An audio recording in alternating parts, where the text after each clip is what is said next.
Assalamualaikum warahmatullahi wabarakatuh. Qala al-musannif rahimallahu ta'ala, la sagirata, tidak ada yang namanya dosa kecil. Idza qabalaka adluhu, apabila berhadapan dengan engkau keadilan Allah. Wala kabirata idza wajahaka fadla, dan tidak ada yang namanya dosa besar apabila berhadapan dengan engkau oleh karunia-Nya. Idza zaharat sifatul aliyatu, apabila sudah nampak sifat-sifat ketinggian Allah. Apabila sudah nampak sifat-sifat ketinggian Allah, batalat a'malul amilin, niscaya batalah amal perbuatan orang-orang yang beramal. Batal amal-amal perbuatan orang-orang yang beramal. Fa idza zaharat sifatul adli, maka apabila sudah nampak sifat keadilan, ala man abghadahu, atas orang yang ia murkai, wa makkatahu, dan orang yang ia murkai, batalat hasanatuhu, menjadi batalah segala perbuatan baik orang-orang yang ia murkai itu, wa adat saghairuhu kabaira, dan kembalilah dosa kecilnya itu menjadi dosa besar. Wa idza zahara wasful karami wal fadli, dan apabila sudah nampak sifat kemuliaan dan karunia, sifat kemuliaan dan kelebihan, liman ahabbahu, bagi orang yang ia cintai, idmahallat sayiatuhu, niscaya menjadi terhapuslah semua kejahatan-kejahatannya, warajaat kabairuhu saghaira, dan kembalilah dosa-dosa besarnya pun akan menjadi dosa kecil. Qala Yahya bin Mu'adz, telah berkata Yahya bin Mu'adz radhiyallahu anhu, mudah-mudahan Allah redha daripadanya, in wada'a alaihim adlahu, jika Allah telah meletakkan atas mereka keadilannya, lam tabqa lahum hasanatun, tidak akan pernah tersisa bagi mereka satu kebaikan pun. Tidak akan pernah tersisa bagi mereka satu kebaikan pun. Wa inna lahum fadluhu, dan jika mendapatkan akan mereka itu oleh karunia Allah, lam tabqa lahum sayiatun, tidak akan pernah tersisa bagi mereka satu kejahatan pun. Hikmah ini memang singkat sekali ini. Hikmah ini antara dosa kecil berhadapan dengan keadilan Allah, dosa besar berhadapan dengan karunia Allah. Di dalam hikmah lain dikatakan bahwa dukhulul ibadi al-jannata bifadlillah wa dukhulul ibadi an-nara biadlillah, masuk surganya seorang hamba itu adalah dengan karunia dari Allah, dan masuk nerakanya seorang hamba adalah dengan keadilan Allah.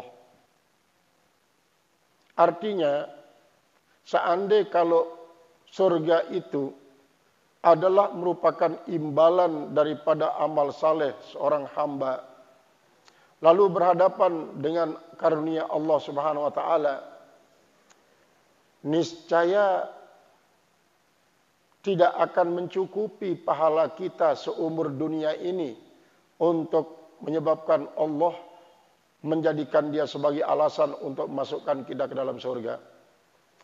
Karena apa?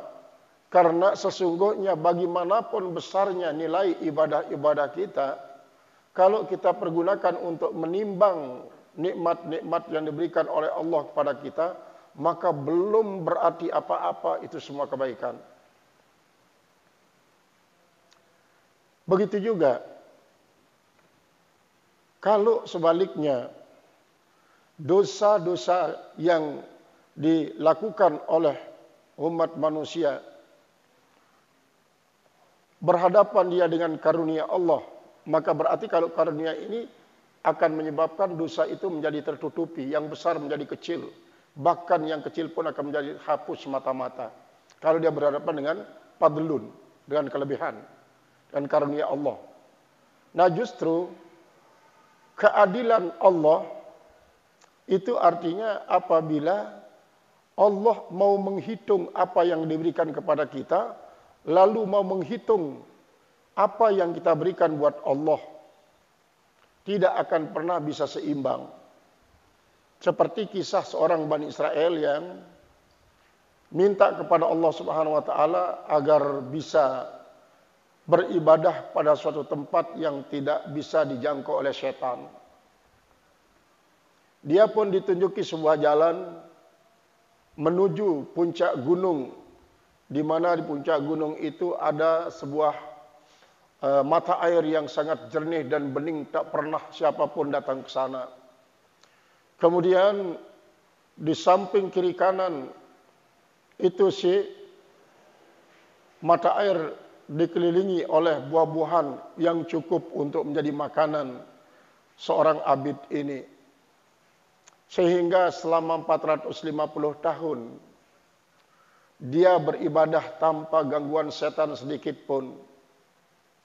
Karena setan tidak bisa sampai ke tempat itu, mungkin saja karena dibelenggu oleh Allah, disteril oleh Allah tempat itu, dengan disuruh para malaikat yang menjaganya.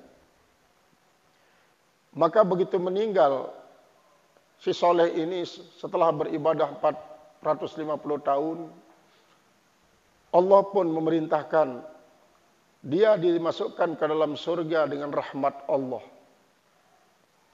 Tetapi si saleh ini mengatakan, bukan dengan rahmat semata-mata, tetapi dengan amal ibadah saya yang 450 tahun itu.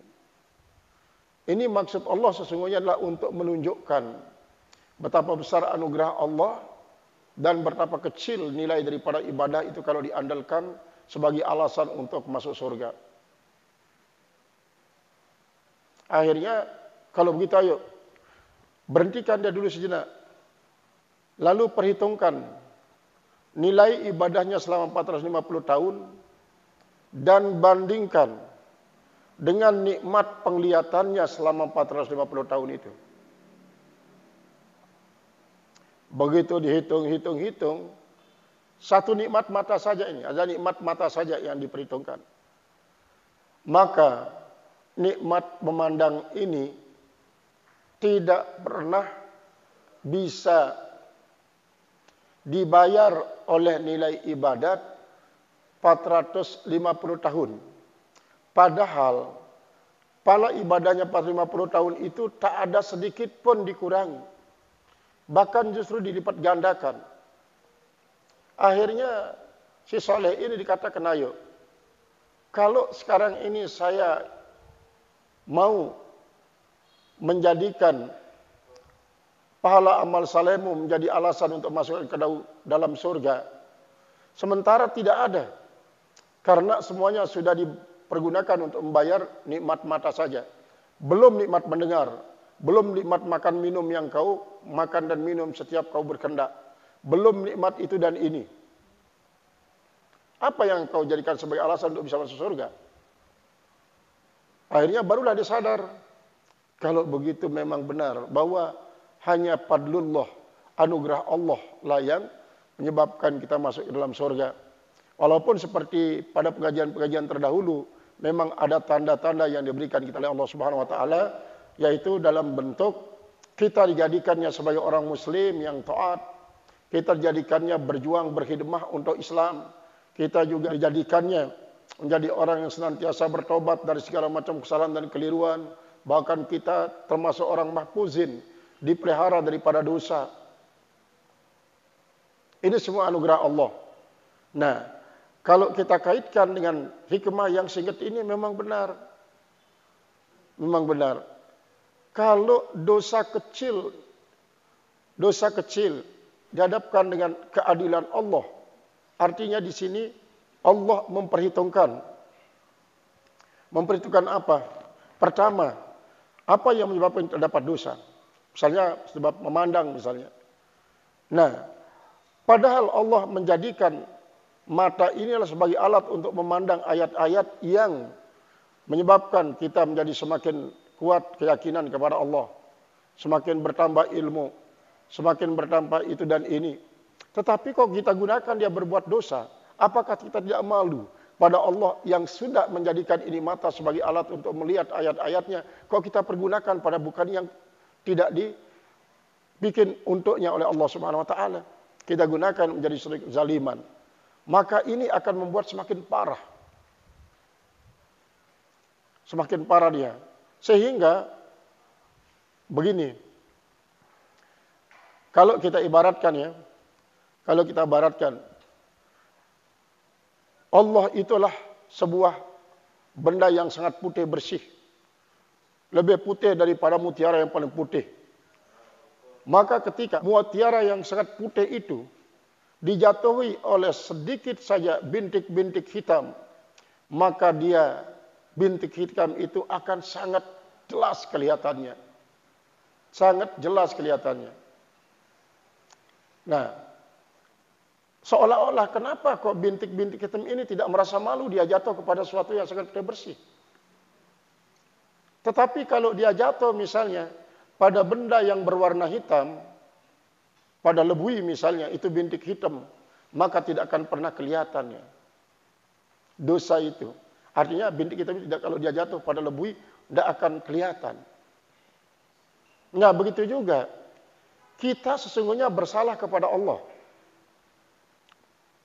Adilkah kita bersalah kepada Allah? Artinya dikatakan suatu keadilan, suatu pantas untuk berbuat salah kepada Allah yang begitu agung, yang maha luar, begitu suci bersih. Tidak pantas. Tidak adil.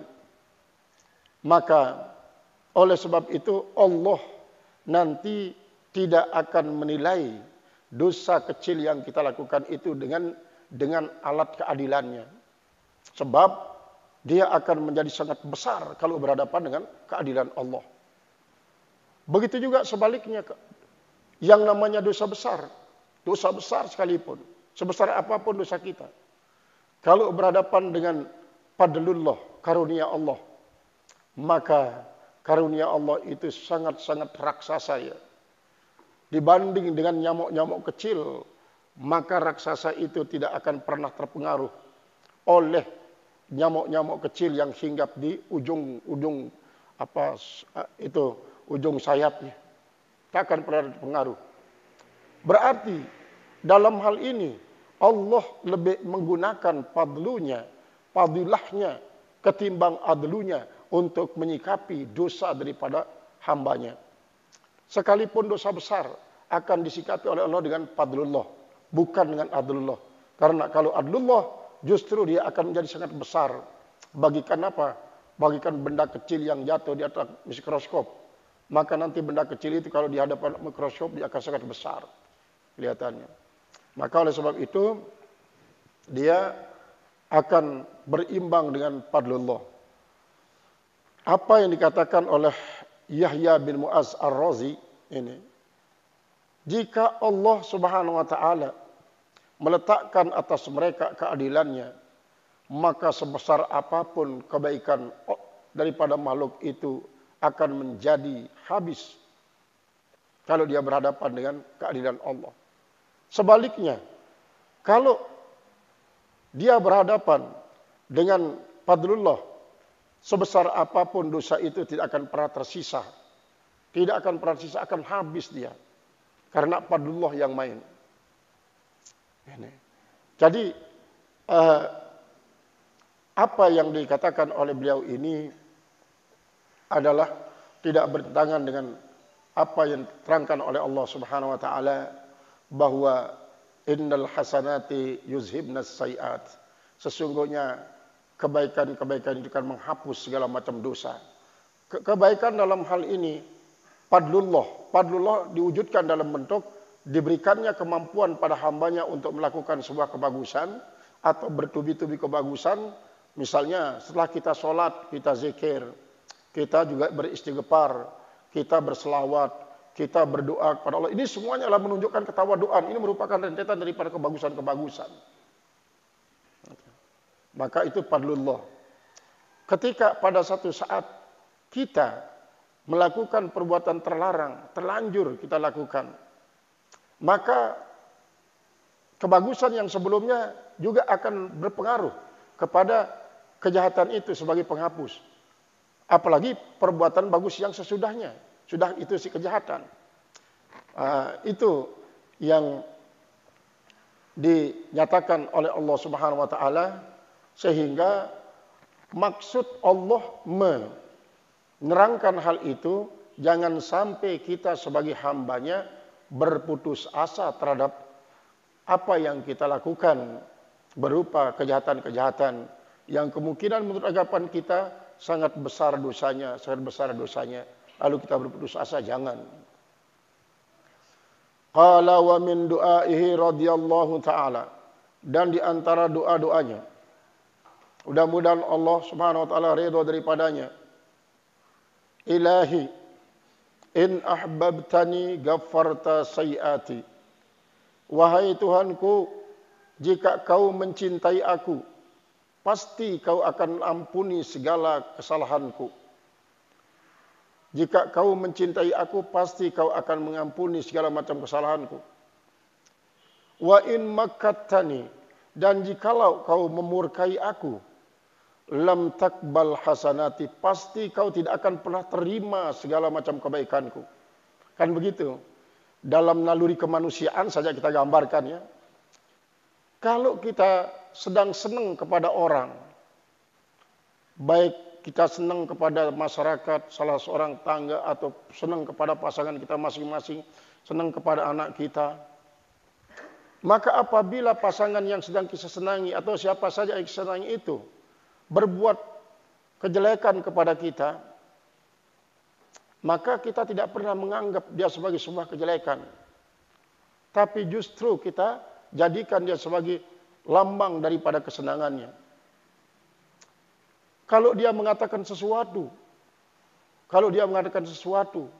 dia salah pun ucapannya itu kita pasti anggap dia benar. Karena apa? Karena dalam hal ini bukan pendengaran dan bukan syariat yang digunakan untuk menilai, tapi adalah senang dan tidak senang. Like in dislike. Senang ataupun tidak senang itu jadikan sebagai alasannya. Itu pada manusia. Apalagi kepada Allah Subhanahu wa taala, kalau dia senang kepada hambanya, sebesar gunung kejahatan yang dilakukan oleh hamba itu tidak akan pernah dianggap ada oleh Allah. Sebaliknya, ketika kita sedang benci kepada seorang, maka apapun pekerjaan yang ia lakukan, sebaik apapun dia, pasti kita anggap dia suatu yang jahat, suatu yang jelek. Pasti ada saja alasan kita mengatakan, oh itu pura-pura. Sesungguhnya dia itulah kejahatan sesungguhnya. Tetapi dia pura-pura memoles kejahatannya dan kebaikan. Kenapa? Karena di sini adalah kita berangkat daripada sebuah kebencian. Misalnya ya, ada sebuah aliran yang membenci aliran yang lain. Tidak suka kepada apa yang dilakukan oleh aliran lain. Maka sebaik apapun menurut syarak pekerjaan aliran lain yang ia benci itu, pasti ada saja jalannya untuk menyalahkan atau untuk mengatakan ini adalah tidak baik, ini adalah tidak benar, ini adalah penyimpangan, itu adalah merupakan suatu penentangan dan lain sebagainya. Tapi ketika yang berbuat kesalahan itu adalah orang, artinya komunitas yang memiliki suatu keyakinan sama dengan dia, pasti dia anggap benar walaupun salah. Karena adalah yang jadi alatnya untuk menilai adalah senang dan tidak senang. Allah Subhanahu wa taala sebagai pencipta alam semesta, pencipta makhluk ini, sangat pantas kalau kita berharap dari dia dengan kecintaannya, maka semua kekeliruan dan kesalahan kita terampuni. Kita tidak pernah berharap dengan sebab murkanya kepada kita, maka kebaikan kita pun akan dianggap sebagai sesuatu yang jahat, lalu terhapuskan, tak akan pernah punya arti. Nah, inilah makna daripada in ahbabtani ghafarta sayiati wa in maqattani lam taqbal hasanati. Jikalau kau cinta kepadaku, pasti kau akan ampuni semua kesalahanku. Dan jikalau kau murka terhadapku, pasti tidak akan pernah tersisa semua kebaikanku. Kau anggap semuanya adalah suatu yang jahat. Wa ma asana qaula Sayyidi Abil Hasan Al-Sazili. Wa ma asana qaula, alangkah indahnya, alangkah bagusnya ucapan Sayyidi Abil Hasan Al-Sazili radhiyallahu anhu, mudah-mudahan Allah redha daripadanya, fi du'aihi, dalam doanya, wa munajatihi, dan dalam munajatnya, waj'al sayyiatina sayyiati man ahbabta wa la taj'al hasanatina hasanati man abghadta. Wa la taj'al, jangan kau jadikan, waj'al, jadikanlah olehmu ya Allah, sayyiatina, semua kejahatan-kejahatan kami, sayyiati man ahbabta, bagikan kejahatan orang yang kau cintai, bagikan kejahatan orang-orang yang kau cintai. Wala taj'al hasanatina, jangan sekali-kali kau jadikan kebaikan-kebaikan kami, hasanati man abghadta, seperti kebaikan orang-orang yang kau murkai. Kebaikan orang-orang yang kau murkai. Jadi sama seperti tadi yang dikatakan oleh Yahya bin Mu'az Ar-Razi itu, yang mengatakan ilahi in ahbabtani ghafarta sayyiati wa in makattani lam taqbal hasanati itu. Ini senada dengan itu. Ini cara daripada para ulama untuk apa? Memperindah kosakata sehingga enak didengarkan, karena Allah Ta'ala itu juga sangat-sangat senang kepada yang thayyib, yang indah-indah, yang baik-baik, redaksinya bagus dan lain sebagainya. Para penyair yang sufi yang penyair itu ya, mereka menjunjung nazam dengan berbagai macam bahar untuk mengungkapkan kelemahan dan kehinaannya di hadapan Allah Subhanahu wa taala. Maka kalau dibaca sangat senang kita mendengarnya, kadang-kadang sangat menyentuh perasaan, karena yang namanya syair itu dari syuur perasaan. Dia terungkap juga dari perasaan yang sangat-sangat sesuai dengan apa yang diungkapkan oleh penyair itu dalam kata-katanya, sehingga ini akan membuat Allah menjadi sangat-sangat senang. Makanya para aulia, misalnya Fakhruddin Ar-Razi dalam kitab Tanwirul Qulub, di situ ada beberapa bait syair untuk memuji Nabi kita Nabi Muhammad sallallahu alaihi wasallam yang berkaitan dengan tawassul. Diungkapkan dalam nazam beliau itu yang kasidahnya kasidah kaf. Kaf yang dipakai, kaf semuanya. Kasidah itu. Nah, di situ dia mengungkapkan tawassulnya para nabi. Sejak Nabi Adam sampai kepada Nabi Isa alaihissalam bertawassul untuk minta pertolongan dari Allah Subhanahu wa taala, maka para nabi rasul itu bertawassul.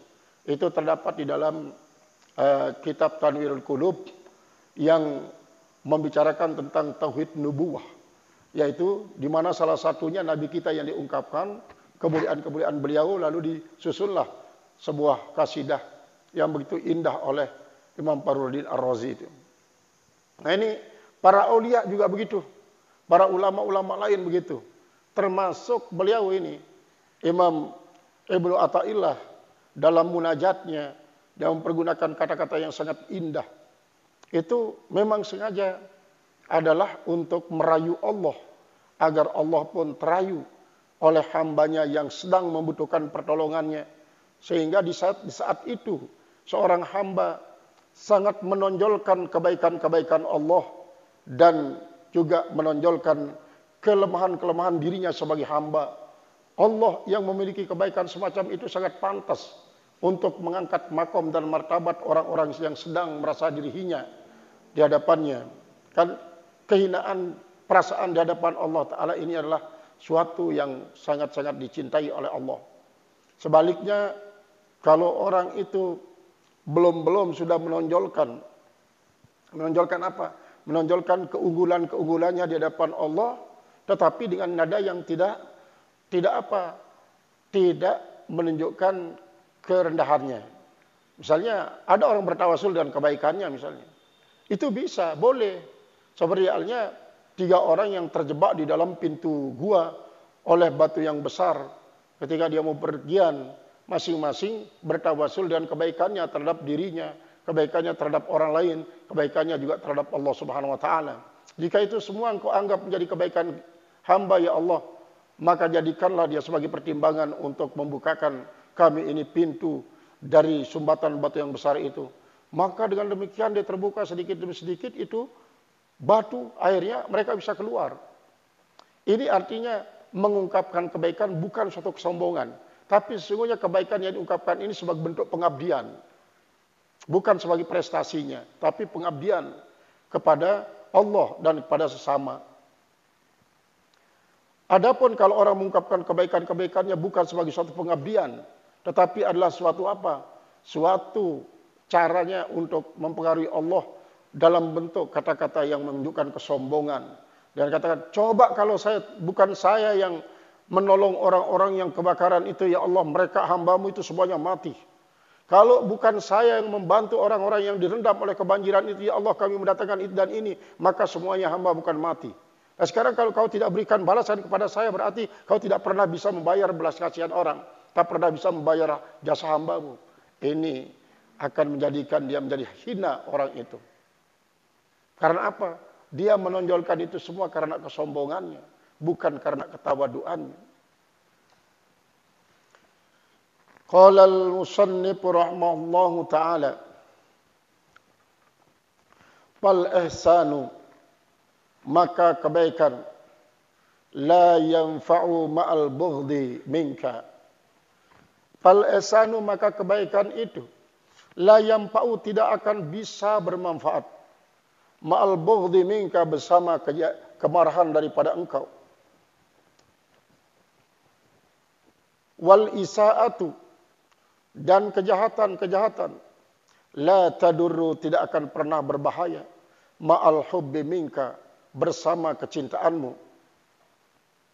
Jadi sebesar apapun kebaikan yang dilakukan oleh hamba, tetapi Allah murka terhadap orang tersebut dengan suatu kesalahan yang sangat fatal misalnya, maka Allah tidak akan pernah melihat dia sebagai suatu kebaikan. Justru itu akan menambah murka Allah. Sebaliknya, sebesar apapun kejahatan yang dilakukan oleh hamba, oleh makhluk, tapi tidak akan mempunyai arti kalau dihadapkan dengan cinta Allah kepada hamba yang sedang melakukan perbuatan jahat itu. Wa sayati min munajatil mu'allif. Nah ini, jadi ada 49 atau 43 munajat di akhir kitab ini yang susunan katanya memang kadang-kadang sangat-sangat indah kita dengar, kita baca dia. Itu caranya adalah untuk menunjukkan bahwa sang munaji yang sedang munajat itu merendahkan dirinya di hadapan Allah dan mengagung-agungkan keagungan Allah Subhanahu wa taala. Fi misri hadzal makna, yang mempunyai makna seperti makna ini, yang senada dengan ini. Qauluhu, ilahi wa Tuhanku, kam min ta'atin banaituha, berapa ketaatan yang setelah aku bangun akan dia, wahalatin sayyatuha, dan kelakuan yang telah aku sumbat akan dia, hadama i'timadi alaiha, telah menghancurkan peganganku atasnya, hadama i'timadi alaiha adlukannya, telah menghancurkan peganganku atasnya oleh keadilanmu, bal aqalani minha padluka, bahkan telah membantu akan aku daripadanya oleh karuniamu. Artinya begini, ada seorang yang sedang munajat mengatakan bahwa ketaatan yang begitu banyak saya lakukan ya Allah, kemudian begitu juga yang lain-lainnya telah hancur binasa kalau berhadapan dengan keadilan-Mu, tetapi saya memiliki suatu harapan bahwa dia akan menjadi suatu yang bermanfaat bagi kami karena mengharapkan karunia-Mu ya Allah. Nah, itulah makna daripada la sagirata idza qabalaka adluhu wala kabirata illa wajhaka fadluhu. Qala al-musannif rahimallahu taala, qala al-hakim la amala arjalil qulubi. Kalau di matanya bukan lil qulub.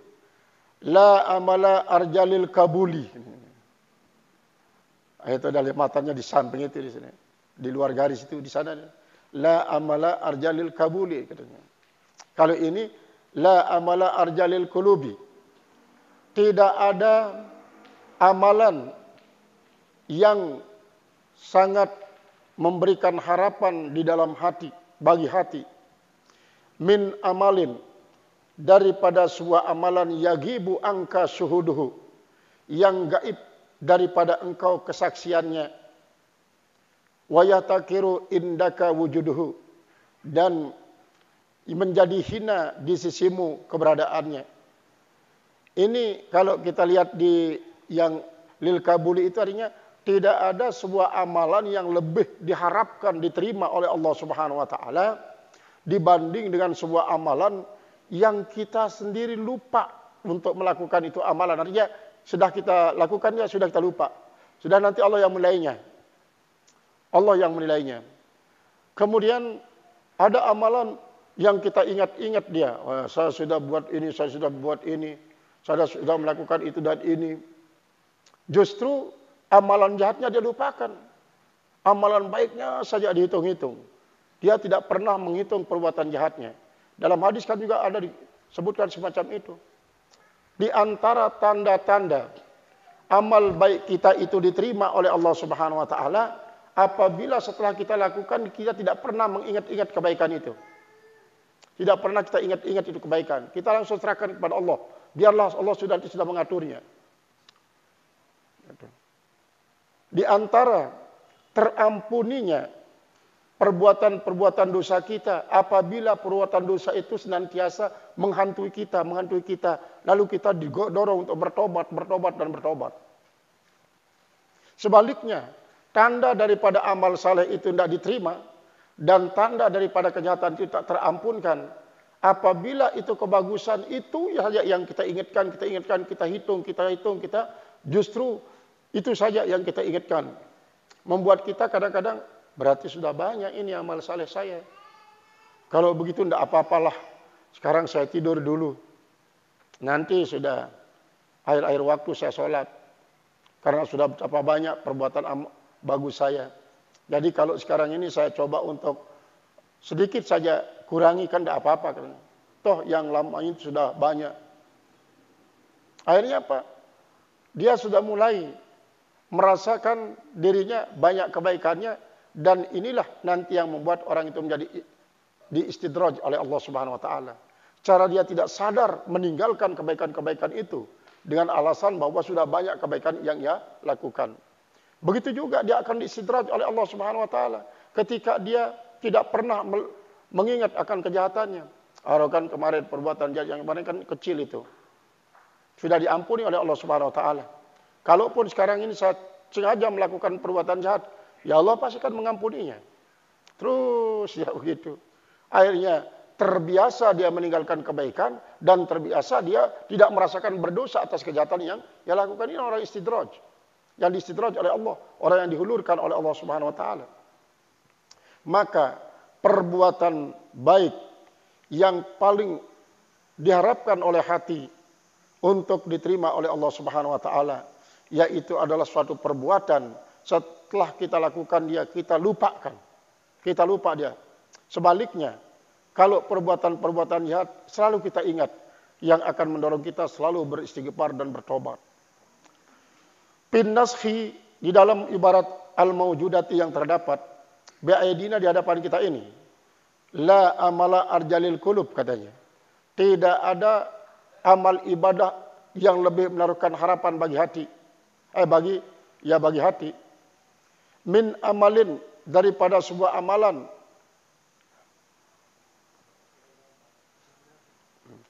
Wa maknahu, dan artinya apa? Ala hadal wajhi, atas jalan ini. Annal amalal mausufa bihadhi sifati. Bahwasanya amalan yang disifatkan dengan sifat ini la yartapitu ilahil kalbu, tidak pernah berpaling kepadanya oleh hati. Apalagi kalau berpalingnya hati ke sana itu adalah dengan suatu anggapan ini adalah prestasi saya, ini adalah keunggulan saya, ini adalah, pokoknya dia menonjolkan dirinya sudah itu. Dia lupa akan karunia Allah, bahwa dia bisa berbuat bagus itu atas izin Allah, atas fadlullah, atas kelebihan daripada Allah. Nah, itu. Dia tidak ingat itu. Dia maksudnya ini karena saya pantas beramal ini karena saya tahu hukumnya. Saya pantas beramal ini sebanyak-banyaknya karena apa? Saya memang orang yang patut dicontohi, ditiru. Saya pantas begini karena ini prestasi saya.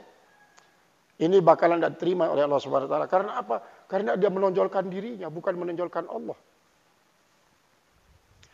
Wala ya'tabirhu, dan dia tidak memandangnya fi adami iltifati, pada ketiadaan berpalingnya. Wa'tibarihi, dan wa'tibaruhu salahuhu, dan yang namanya memandang itulah baiknya. Wa taharruruhu min rakki ru'yatihi, dan kebebasannya daripada kelembutan pandangannya. Faya baqa hina izin ma'a rabbih, maka tinggallah ketika itu bersama Tuhannya, la ma'a amalihi, bukan bersama amalnya. Artinya ini lebih tinggi lagi nih. Lebih tinggi lagi. Ketika dia beramal, dia tidak melihat amalnya. Justru yang dilihat Allah. Itu yang dilihat. Bukan sekedar dia melupakan itu amal, lalu tidak ingat Allah. Tetapi di saat dia lupa itu amal, maka yang dilihat hanyalah Allah. Yang diingat hanyalah Allah. Itu yang diingat. Wa yakunu dalika, dan adalah yang demikian itu.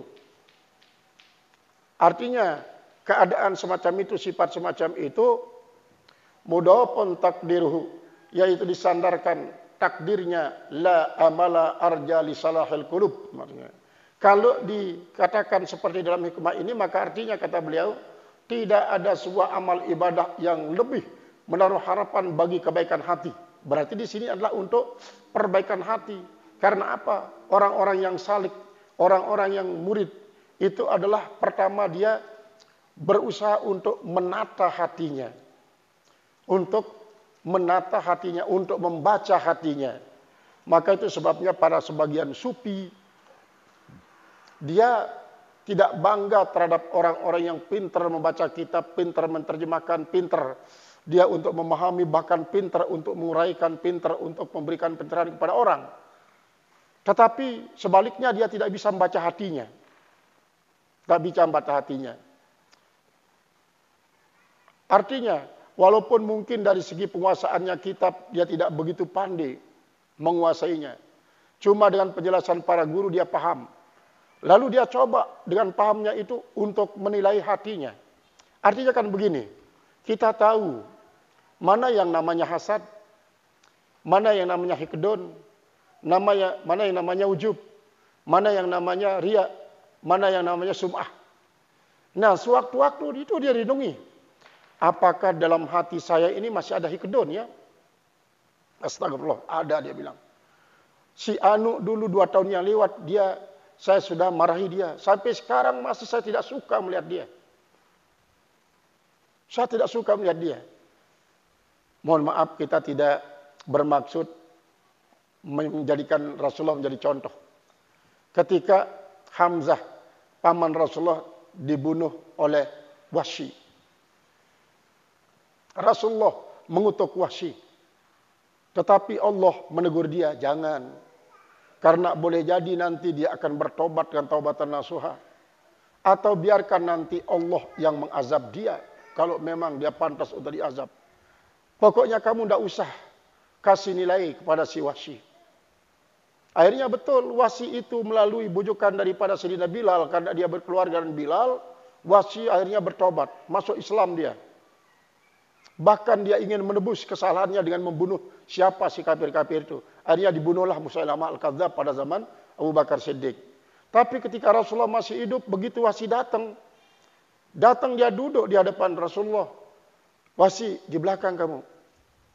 Karena setiap saya melihat kau, saya ingat kepada kamu yang membunuh paman saya. Nah, ini bukan berarti Rasulullah tetap dendam kepada si Wahsy, bukan. Tapi justru dia sangat-sangat sedih mengingat pamannya yang dibunuh oleh Wahsy. Artinya kita coba membaca hati kita. Kita akan temukan satu demi satu. Kemudian, apakah hati saya masih ujub ya? Ingin dipuji sama orang, atau saya suka muji diri sendiri? Saya suka muji diri sendiri. Apakah masih ada dalam hati kita? Ini kita baca. Begitu juga dendam dan lain sebagainya. Apakah dalam hati saya masih ada dendam? Nah, inilah yang dimaksud dalam membaca hati. Membaca hati. Kalau Sufi mengatakan alangkah indahnya para murid-murid Sufi itu, dia bisa membaca kitab, bisa menerjemahkan kitab, bisa mengkitab, bisa juga menguraikan, memberikan pencerahan kepada orang. Di samping itu dia bisa juga membaca hatinya. Di saat apa? Dia lihat misalnya nih, ketika dia mengajar, menyampaikan apa yang sudah dibacanya dalam kitab itu, dia coba menilai hatinya. Hati saya ini ikhlas enggak ya menyampaikan hal ini kepada para tulab. Di saat kita sedang akan baca kitab, kita berhadapan dengan setan dan iblis, sehingga membuat kita menjadi malas. Ada saja kadang-kadang pikiran kita tidak tenang, macam-macam yang kita pikirkan, hati kita juga menjadi semrawutan. Akhirnya kita tergeret dalam sebuah kemalasan. Akhirnya kadang-kadang Allah kita lupakan, yang kita tonjolkan adalah setan. Maka itu termasuk kita akan coba untuk membaca hati, membaca qalb kita sendiri. Nah, ternyata kata daripada beliau, tidak ada amalan yang lebih diharapkan untuk membawa kemaslahatan hati selain daripada amal yang begitu kita lakukan, sudah lupakan dia katanya. Auma fi maknau, atau pengertian-pengertian yang sama pada maknanya. Wa sayati min kalamil musannifi, dan akan datang nanti daripada ucapan musannif, kalam muallif, ma yunasibu hadzal makna, apa yang sesuai dengan makna ini. Wa huwa qauluhu, yaitu ucapannya, qat'us sairina wal wasilina ilahi an ru'yati a'malihim.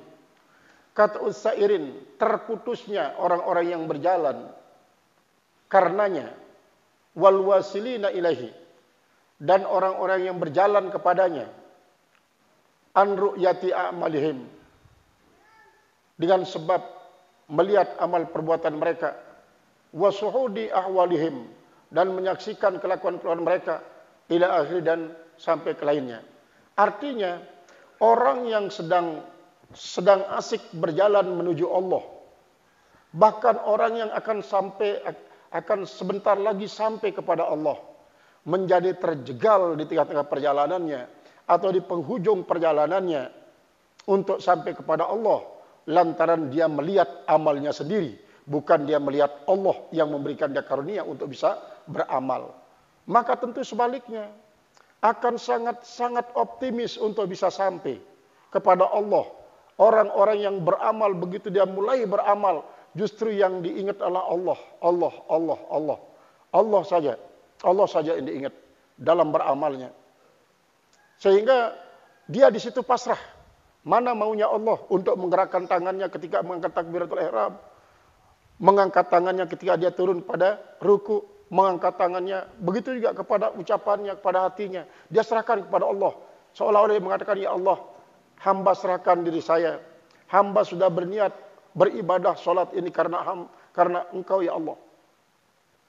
Maka Allah nanti akan memberatkannya.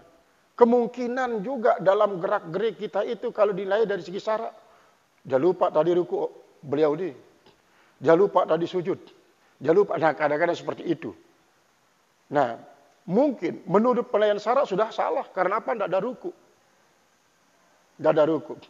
Pernah ada seorang qadhi memimpin sebuah salat jamaah. Tiba-tiba ada seorang murid daripada Syekh Abdul Qadir Al-Jalani. Begitu khusyuknya si qadhi ini jadi imam memimpin jamaah. Kemudian murid daripada Syekh Abdul Qadir Jalani ini, dia rumpak macam-macam lah di belakang. Sampai apa? Sampai terganggu dia sebagai imam melakukan sholat dengan cara khusyuk. Begitu dia selesai sholat, langsung dia lompati jamaah oleh imam ini untuk membentak itu si murid daripada Syekh Abdul Qadir Jalani. Kamu kok mengganggu orang sholat ya? Oh, ini mungkin Tuhan belum tahu ilmunya Allah. Kata daripada murid Syekh Abdul Qadir Jalani itu. Belum tahu ilmunya Allah. Makanya Tuhan mengatakan saya itu mengganggu Tuhan yang sedang sholat. Lalu dia tertegun imam ini. Apa ilmunya Allah? Ilmunya Allah adalah aku ini. Katanya. Aku ini ilmunya Allah. Kata daripada murid daripada Syekh Abdul Qadir Al-Jalani ini. Ini apa artinya? Berarti memang menurut syarak, jangankan kita memukul sesuatu yang membuat orang menjadi terganggu melakukan sholat. Baca Al-Quran pun dilarang. Sampai membuat orang terganggu menjadi sholat. Atau Assalamualaikum itu dilarang. Kalau akan mengakibatkan orang jadi terganggu sholat. Nah apalagi ini dia mukul-mukulan sesuatu yang membuat jamaah itu semasjid itu menjadi tidak khusyuk dalam sholatnya. Tapi qadhi ini juga sadar. Ini seolah-olah dia menyatakan kesalahan saya memang. Kenapa? Karena saya seolah-olah sholat tidak karena Allah. Tidak mengandalkan Allah untuk mencari bantuan agar bisa menjadi khusyuk. Saya justru mencari bantuan kepada makhluk yang harus diam supaya bisa khusyuk. Tidak menjadikan bantuan yang paling utama dari Allah, tidak pasrah kepada Allah. Seandainya dia itu menjadikan Allah sebagai penolong dalam mencari sebuah kekhusyukan, dia akan mengalami seperti Usamah bin Zaid, kemudian seperti Mus'ab bin Umair, seperti halnya Ali bin Abi Thalib yang dipotong kakinya Mus'ab bin Umair, tidak dirasakan ketika dia sholat. Ali bin Abi Thalib yang dirobek lengannya untuk mengeluarkan panah itu dan dirasakan. Kenapa? Karena di saat dia berniat untuk melakukan sholat, dia mencari pertolongan kepada Allah untuk mendapatkan sebuah kekhusyukan. Ini adalah memang yang dituju oleh para sufi. Karena apa? Penataan hati dalam sholat ini sangatlah penting. Karena itu merupakan sebuah turuk, sebuah jalan untuk bisa menyampaikan kita kepada khusyuk. Karena kalau kita tidak memahami makna daripada sebuah rukun qalbi, lalu rukun qalbi itu kita pahami misalnya sebagai salah satu rukun daripada rukun-rukun sholat yang dibagi menjadi 3 itu, tapi kita tidak pernah mengetahui mana yang namanya ikhlas, mana yang namanya itu dan inilah yang berupa taat batin. Mungkin akan kesulitan kita sampai kepada khusyuk itu. Karena kita tidak tahu penyakit batin kita tidak tahu taat batin kita. Maka disitulah sebabnya wajah hidup billahi haqqa jihadi itu artinya berperanglah kalian dengan diri kalian dengan perangan yang sebenarnya dalam suasana kita beribadah kepada Allah. Qala al-musannifu rahimahullahu taala wal ghalibu ala dhanni anna alladhi kasadahu al-mu'allifu, dan yang lebih menang atas persangkaan anna alladhi kasadahu al-mu'allifu rahimahullahu, bahwasanya yang dimaksudkan oleh penulis, mudah-mudahan Allah merahmati dia, wa dzakarahu, dan yang ia ingatkan, innama huwa lafzul qabul, hanya saja yang diingatkan istilah lafaz menerima, yaitu la amala arja lil kabul, Nah, ternyata di sini mengatakan innama huwa lafzul kabul pagalatul, pagalatun nasikhnya. Maka salah orang yang mengibaratkan seperti itu. Nah, itu. Pakul liba hurupuhu, maka dibalik hurufannya, dibalik hurufnya, kalbun menjadi kulub, kalbun menjadi, kalau di sini adalah kabul, kabul menjadi kulub, artinya kulub menjadi kabul. Nah, kabul itu sesungguhnya yang salah katanya, yang benar adalah kulub, bukan kabul. Wala yahtaju fi hadza ila hazbin, dan tetapi tidak berkendak kepada hal ini untuk dibuang, tapi dibiarkan dia katanya. Nanti saja diterangkan pada Sarah. Artinya begini, tidak usah dihapus ini. Dia keliru memang, tapi tidak usah dihapus. Nanti dijelaskan. Nanti dijelaskan. Memang itu adab daripada para penulis ketika dia mengkritis tulisan daripada orang yang lainnya. Misalnya Sayyidina Nawawi Al-Bantani punya murid menulis matan, yang menulis matan ya. Dia tidak mengatakan di sini salah tapi Kiai Nawawi justru menyusun sarah, mensarahkan matan yang ditulis oleh muridnya itu.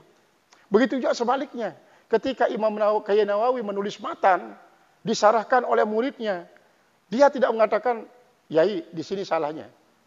Tetapi dia nanti jelaskan, dia biarkan itu yang salah itu, tapi dia jelaskan sebenarnya ini yang dimaksudkan oleh beliau, tanpa menghapus apa yang menurut dia suatu kesalahan, kekeliruan. Itu kan kemarin di Muktamar NU yang 34 itu tampil Kiai Zulfa Mustafa, zuriyah daripada Kiai Nawawi Al-Bantani, yang menulis sebuah kitab yang namanya yaitu Tuhfatul Qasi Wadani. Tuhfatul Qasi Wadani ini dia pakai nazam itu Barajas, ada berapa ribu bait ya. Khusus untuk mengungkap tentang Kiai Nawawi Al-Bantani. Ketika pada kesimpulannya ditanya, mana tidak dicantumkan di sini kekeramatan-keramatan daripada beliau. Jadi kami sengaja tidak mencantumkannya karena keramatan beliau itu bukan suatu keanehan. Kekeramatan yang hakiki itu adalah banyaknya karya beliau, tulisan-tulisannya, dan banyaknya murid beliau menjadi ulama. Itu kekeramatannya. Karena betapa banyak memang orang-orang kita lihat banyak keramatnya yang nyeleneh-nyeleneh, tapi muridnya tidak banyak yang menjadi ulama. Yang kedua, tidak banyak karyanya yang bisa diwarisi oleh generasi belakangan. Kiai Nawawi Bantani ini adalah guru daripada Hasyim Asy'ari dan guru daripada Ahmad Dahlan juga. Itu. Jadi guru-guru daripada ini, ulamanya banyak muridnya.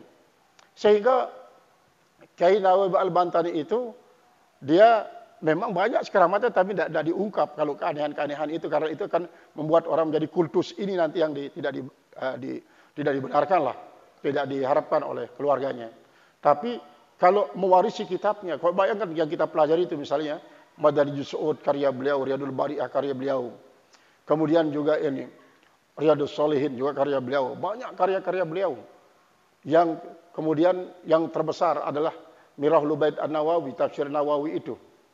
Nah, di situ kekeramatan beliau 100 kitab yang ditulis oleh Kiai Nawawi Al-Bantani, sehingga kumpullah ulama-ulama Indonesia yang ada di Jawa pada waktu itu. Mereka lah yang menginspirasi nasionalisme di Indonesia, sehingga terjadilah pemberontakan kepada para penjajah. Padahal pada waktu itu Sunan Konggronya sedang belajar Islam di sana, di Mekah. 6 bulan dia Sunan Konggronya itu untuk mencari sesuatu yang dapat dipergunakan untuk menjinakkan bangsa Indonesia sungguhnya. Karena dia kan seorang orientalis ya. Dia sengaja belajar Islam adalah untuk mencari kelemahan Islam. Nah, tetapi ada orang Belanda juga yang sudah masuk Islam menulis keunggulan-keunggulan daripada Nyai Al-Bantani untuk menjadikan dia sebagai satu rujukan.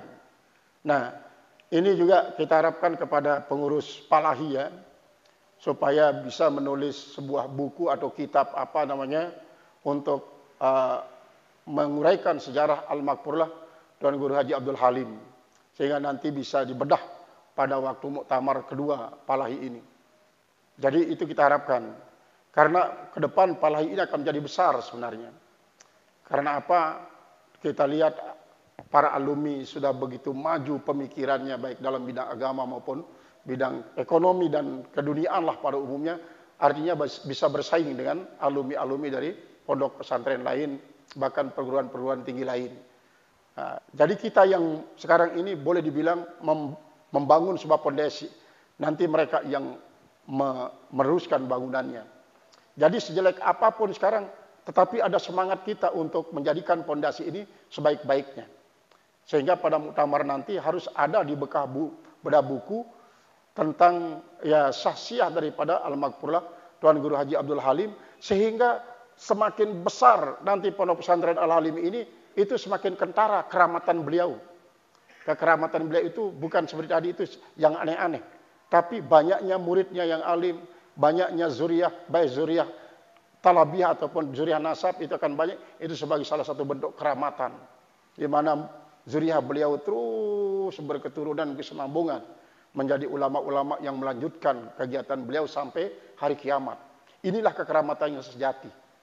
Karena di dalam kitab ini juga sudah diterangkan kan bahwa kun man talabal istiqomata wala takun man talabal karamata, katanya. Jadilah kau menjadi orang yang mencari istiqomah, jangan kau menjadi orang yang mencari keramat. Karena apa? Istiqomatun khairun min alfi karamah. Satu istiqomah itu jauh lebih bagus daripada 1000 karamat. Oleh sebab itu, silahkan ngaji untuk mencari istiqomah, bukan mencari karamah. Nah, semua nanti hijab-hijab yang hijab kita dari Allah akan dirobek oleh tirai yang menghijab itu, oleh belatinya istiqomah ini. Itu yang akan merobek dia. Jadi itu yang kita harapkan. Sehingga ini nanti kita menjadi zuriyah beliau, baik zuriyah yaitu nasabiyah ataupun zuriyah talabiyah, akan terus membuat beliau-beliau ini menjadi nikmat. Jadi kita bertekad bagaimana untuk membahagiakan mereka. Ini semua ini yang punya foto-foto ini. Kita bahagiakan mereka di alam barzahnya. Mumpung kita masih hidup, kita kirimkan kepada mereka apapun yang kita lakukan. Karena Rasul bersabda, in ahsamtum asarru wa in asatum asa'u. Kalau kalian wahai para zuriyah berbuat bagus, mereka menjadi senang di alam barzahnya. Tapi kalau kalian itu berbuat tidak bagus, mereka menjadi sedih dan susah di alam barzahnya. Kita bertekad bulat baik zuriyah talabiyah ataupun zuriyah nasabiyah untuk menyenangkan ini beliau-beliau yang ada fotonya di yang samping kerana ini. Jadi itu sebabnya tidak dipampang fotonya ini, supaya kita ingat kepada beliau. Itu yang dilakukan pula oleh ini Kiai. Itu baru 3 memang karyanya ya. Kitabnya baru 3. Baru 3, salah satu ini yang Tuhfatul Qasi Wadani, itu yang untuk mengungkap biografi daripada Kiai Nawawi Al-Bantani. Sehingga kita juga akan terinspirasi untuk mengikuti jejak daripada para ulama-ulama ini, para penulis-penulis itu, untuk apa yang bisa kita tulis. Walaupun mungkin kata orang, ketika kita menyajikan sesuatu yang ada kesamaannya dengan orang yang duluan, berarti akan terjadi tahsilul hasil. Tetapi kita tidak menyikapi itu sebagai suatu tahsilul hasil, tapi sebagai suatu takrir. Seperti halnya Allah di dalam Al-Quran mengatakan 3 kali, wa min haitsu kharajta fawalli wajhaka syatral masjidil haram. 3 kali itu. Bukan berarti tahsilul hasil, tapi adalah untuk memperkuat pernyataan yang pertama diperkuat oleh kedua yang kedua diperkuat oleh pernyataan yang ketiga, sehingga dia akan semakin memperkuat, tidak menjadi tahsilul hasil. Qala al-musannif rahimahullahu taala, wala yahtaju fi hadza ila hadzfin, dan tidaklah berkendak pada soal ini untuk membuang kalimat yang dianggap salah itu. Biarkan dia, nanti saja kita jelaskan pada sarah. Tetap biarkan sia. Mungkin belum dijelaskan misalnya oleh muallif, kita tidak pernah menanya dia, sehingga kita tidak tahu apa maksudnya. Maka kita coba memenangkan zon, katanya, memenangkan zon bahwa maksud daripada musannif adalah ini. dengan kata-kata kabulnya, yaitu adalah yang dimaksud adalah memenangkan kulub daripada kabul. Karena apa? Karena yang kita lakukan ini semuanya berharap untuk menata hati. Sehingga hati itulah nanti akan menjadi salah satu penggerak kita untuk bisa usul kepada Allah Ta'ala. Itu yang dimaksudkan oleh beliau ini. Wa takririhi ala hadal wajhi, dan menetapkannya atas jalan semacam ini, antakula salamatul amali minal afati, yaitu selamatnya amal daripada penyakit, syartun fi kabulihi, yaitu adalah menjadi syarat pada diterimanya. Artinya selamatnya amal daripada apat-apat apa, apakah apat hakiki atau apat syar'i. Nah ini, karena kalau kita mengacu kepada apa yang dikatakan oleh Imam Ghazali rahimahullahu ta'ala, seberapa persen kita ingat dalam ibadah, maka sekian persen pula lah yang diterima oleh Allah, yang bisa diharapkan memberikan pahala. Jadi yang kita tidak ingat kepada Allah selama beribadah itu berapa persen, itu dianggap dia diterima tapi tidak dapat pahala. Nah, justru di sini tidak hanya menilai dari segi kepatuhan syar'inya, tapi adalah ketaatan kalbunya, ketaatan hatinya di dalam melakukan ibadah, sehingga dia sunyi selama ibadah itu daripada penyakit-penyakit batin yang 10. Bi'ittihamin nafsi fil qiyami bihaqihi, dengan tuduhan diri, dengan berdirinya dengan haknya sendiri, wa ru'yati taksirihi, dan melihat kekurangannya pihi pada amalnya itu, fayagibu anhu idzaka syuhudu, maka menjadi gaiblah daripadanya ketika itu kesaksiannya, wa yatakiru indahu, dan ia menjadi merasa hina di sisinya, wujuduhu, dan menjadi merasa hina di sisinya akan keberadaannya, fala yusakinhu, maka dia tidak membuat dia menjadi tenang, wala yatamidu alaihi, dan dia tidak berpegang atasnya, fa illak yakun hakadha wa illam yakun ala hadzal wasfi, maka jika dia tidak berada seperti sifat ini, bal kana naziran ilahi, tetapi dia senantiasa memandang kepadanya, wa mustaziman lahu, dan hal keadaan dia mengagungkan baginya, bagi Allah maksudnya, ghaiban an suduhihi minnatullah, gaiban, hal keadaan dia gaib, an suhudi minnatillah, daripada menyaksikan pemberian Allah Ta'ala alaihi atasnya, fi taufiqihi lahu, pada pemberian petunjuk Allah baginya, au ka'ahu dzalika fil wujubi, menjatuhkan akan yang demikian itu dalam ujub, fahabita lidzalika amaluhu, maka menjadi batal karena alasan itu amal perbuatannya, wa khaba sa'yuhu, dan menjadi sia-sialah usahanya. Artinya begini, apabila dalam beramalnya itu dia tidak menyandarkan apa yang ia lakukan itu kepada Allah, tetapi dia hanya menyandarkan semua yang ia lakukan itu pada dirinya sendiri sebagai prestasinya dia. Ini adalah berkat riadah saya, berkat muazabah saya sekarang alhamdulillah sudah bisa menjadi orang yang khusyuk dalam sholat. Ini kan sedikit pun dia tidak ingat kepada Allah. Dia tidak mengatakan ini semua karena karunia Allah. Kalau bukan karunia Allah, mungkin saya juga tidak menjadi orang yang sholat, apalagi mau khusyuk. Kalau tidak dikaruniai oleh Allah Subhanahu Wa Taala, saya inilah hamba yang lemah. Oleh sebab itu saya senantiasa ketika beribadat nangis, ingin pasrah kepada Allah bagaimana saja maunya Allah. Ini kan berbeda dengan yang pertama tadi itu. Kalau yang pertama itu dia menonjolkan dirinya yang sudah riadah kuat, berlatih untuk menjadi orang yang istiqomah, orang khusyuk, baru dia dapatkan. Jadi dia seolah-olah mengesampingkan iradah Allah. Maka kalau yang pertama ini berarti sedikit pun dia tidak menyandarkan akan ibadahnya kepada Allah, justru membuat ibadahnya itu menjadi batal, menjadi sia-sialah usahanya. Berarti dia akan terus merosot, drastis merosot, tidak akan bisa maju menuju Allah.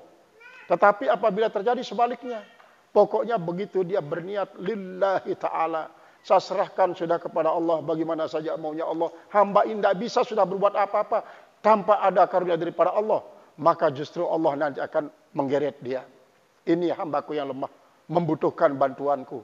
Aku akan membuat dia menjadi orang yang senantiasa khusyuk kepada aku di saat dia beribadah.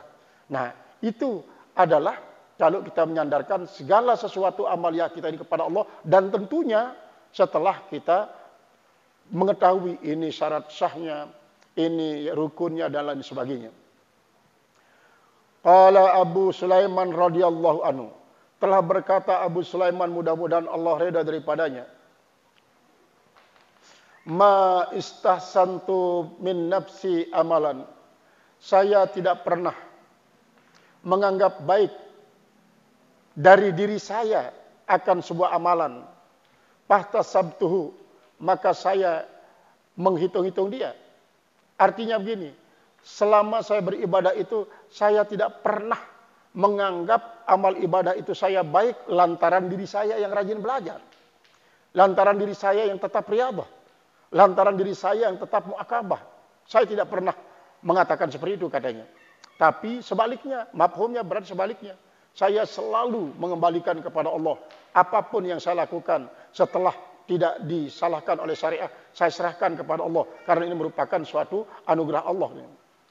Wa qala Ali bin Husain radhiyallahu anhu, telah berkata Ali bin Husain, mudah-mudahan Allah ridha daripadanya, kullu syai'in min af'alika, segala sesuatu daripada amal perbuatanmu, iza ittasalat bi ru'yatuka, apabila berhubung dengannya penglihatanmu, fadzalika dalilun, maka ini adalah menjadi satu dalil ala annahu la yuqbalu minka, atas bahwasanya tidak diterima daripadamu. Artinya kesimpulan daripada makna ini adalah kalau kita masih memandang amalan itu adalah hasil karya kita sendiri, bukan anugerah Allah, itu sudah akan membawa kita lama-lama menjadi ujub. Bukan saja menjadi ujub, tapi lebih itu dari takabur. Kemudian semua yang akan menjadi batal, semuanya menjadi kosong semuanya. Li'annal qabula marfu'un maghibun anka, karena bahwasanya yang diterima itu marfu'un, yaitu diangkat, maghibun anka, yaitu yang gaib daripada engkau. Artinya kau tidak melihat dia, berasal dari dirimu. Wa ma in qata'at anhu ru'yatuka, dan amal ibadah yang terputus daripadanya penglihatanmu, fadzalika dalilun alal kabuli, itu adalah merupakan dalil atas diterimanya. Artinya ketika kita beramal lalu kita tidak melihat bahwa amalan itu datang dari diri kita, bukan prestasi kita, maka itu sebagai dalil atas diterimanya katanya. Waqad su'ila ba'dul arifin, sesungguhnya telah ditanya sebagian daripada para arifin, ma alamatu qabulil amal, apa sih tanda diterimanya amalan kita? Qala nisyanuka iyahu, yaitu adalah kau melupakan dia. Lupakan, setelah kau lakukan sudah, lupakan sudah. Maka itu sudah tanda yang diterima oleh Allah. Wang kita unazrika anhu, dan terputusnya pandangan engkau daripadanya, bil kuliah secara menyeluruh. Bidalalati qaulihi ta'ala, dengan dalil firman Allah Ta'ala, ilaihi yas'adul kalimut thayyibu wal amalus salihu yarfa'u. Ilaihi, kepada Allah, yas'adu akan naik, al kalimut thayyib, yaitu kalimat-kalimat yang bagus, wal amalus salih, dan amal perbuatan yang bagus, yarfa'u, dia yang mengangkatnya. Jadi kalimut thayyib itu adalah dari anugerah Allah dan penilaian Allah. Begitu juga amalus salih dari anugerah Allah dan penilaian dari Allah. Qala fa'alamatu rabbil haqqi ta'ala dalikal amala, maka tanda terangkatnya, artinya diangkatnya oleh Allah Subhanahu wa taala itu amal, alla yabqa indaka minhu syai'un, bahwa tidak ada yang tersisa di sisimu daripadanya sesuatu. Fa innahu, maka sungguhnya, idza baqiya fi nadrika minhu syai'un, apabila tersisa pada pandanganmu daripada amal ibadah itu sesuatu, lam yartafi ilaihi, tidak akan bisa terangkat kepada Allah.